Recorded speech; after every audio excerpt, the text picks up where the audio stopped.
নমস্কার বন্ধুরা, সবাই কেমন আছো? আশা করছি ভালো আছো, সুস্থ আছো। তো বন্ধুরা, সকাল সকাল চলে এলাম একটা ছোট্ট রেসিপি নিয়ে।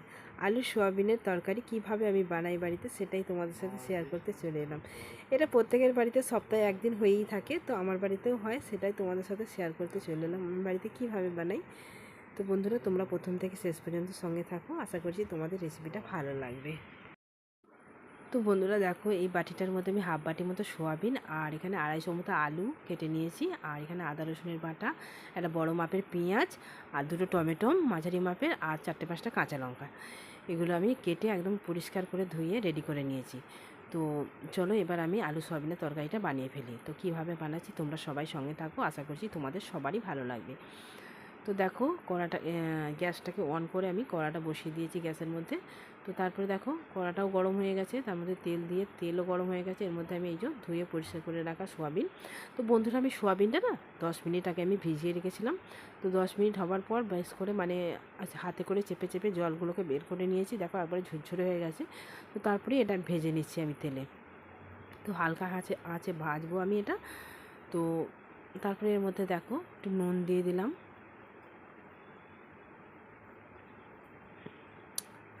তারপরে দেখো এর মধ্যে আমি একটু হলুদের গুঁড়ো দিলাম। তো এইভাবে আমি হালকা আছে এটাকে ভেজে নেব। তো বন্ধুরা, আমার শরীরটা না খুব খারাপ, তোমরা হয়তো বুঝতে পারছো, আমার গলার স্বরটা পুরো বসা, ভীষণ ঠান্ডা লেগেছে, জানো তো কি বলবো। তো যদি কোনো জায়গায় ভুল হয়ে থাকে তো বন্ধু হিসেবে আমাকে ক্ষমা করে দিয়ে, কেমন? তো বন্ধুরা দেখো, সয়াবিনটা এভাবে ভেজে তুলে নিলাম। তারপরে একই পদ্ধতিতে আলুটাকেও তেল দিলাম, তেলটা গরম করে নিয়ে এর মধ্যে আলু দিয়ে দিলাম, এইভাবে ভেজে তুলে নেব। তারপরে দেখো নুন, একটু হলুদ গুঁড়ো দিয়ে হালকা হালকা হালকা লাল লাল করে ভেজে এটাকেও তুলে নেব। তোমরা যে যেখান থেকে আমার এই রেসিপিটা দেখছো, তোমাদের সবাইকে অনেক অনেক ভালোবাসা। আর নতুন বন্ধুরা যারা আজকে আমার চ্যানেলে প্রথম এসেছে, তোমাদেরকেও অনেক অনেক ভালোবাসা। আর তোমাদের যদি আমার এই রেসিপির কোনো জায়গায় ভালো লেগে থাকে, আমার ছোট্ট চ্যানেলটাকে সাবস্ক্রাইব করে দিয়ে পাশে থাকতে পারো। তো বন্ধুরা দেখো, আলুটাকেও একইভাবে আমি ভেজে তুলে নিলাম। তারপরে দেখো আবার কড়াটা গরম করে তেল দিয়ে দিয়েছি।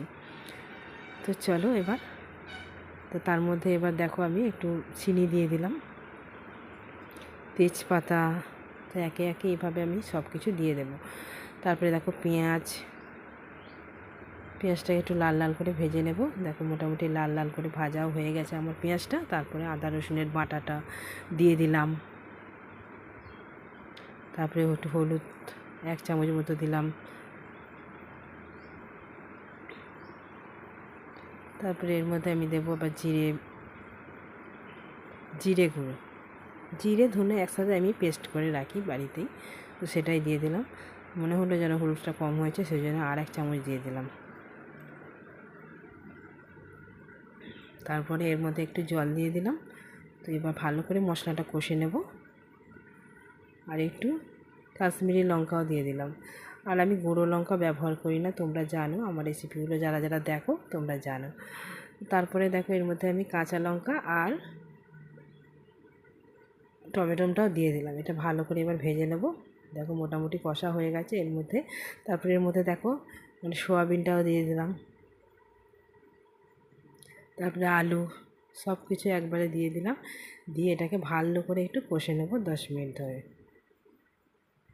তো বন্ধুরা, আমার রেসিপিটা তোমাদের কেমন লাগছে অবশ্যই কিন্তু আমার কমেন্ট বক্সে জানিও। তো এটাকে চাপা দিয়ে দিয়ে একটু আমি কষবো।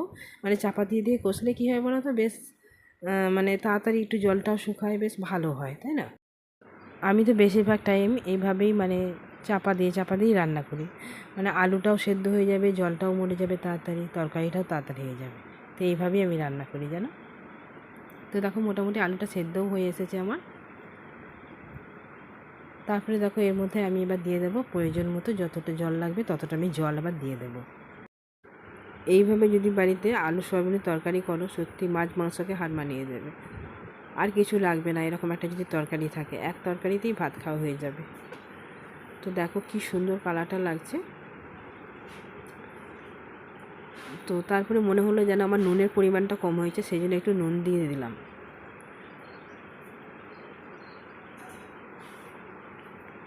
নুনটা দিয়ে একটু নেড়ে নিলাম।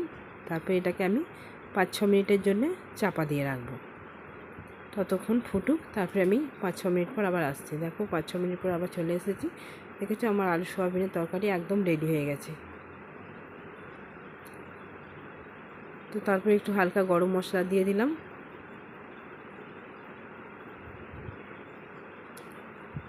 তো সত্যি অসাধারণ হয়েছে তরকারিটা, খেয়ে সবাই বাড়িতে বলেছে খুব সুন্দর হয়েছে।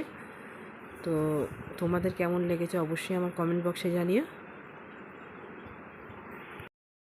তো বন্ধুরা দেখো আলু সোয়াবিনের তরকারি একদম রেডি হয়ে গেছে আমার। তো গরম গরম ভাত আর তরকারি আলু সোয়াবিনে, আর কিছু লাগবে না। তো বন্ধুরা বলো আমার রেসিপিটা কেমন লাগলো। যদি কোনো জায়গায় ভালো লেগে থাকে লাইক কমেন্ট শেয়ার অবশ্যই করো। আর নতুন বন্ধুরা যারা আছো তোমরাও কিন্তু আমার এই ছোট্ট চ্যানেলটাকে সাবস্ক্রাইব করে দিয়ে পাশে থেকো। এখানেই শেষ করলাম, আবার দেখা হবে নেক্সট কোনো রেসিপি বা ব্লগের সাথে। টাটা সবাইকে।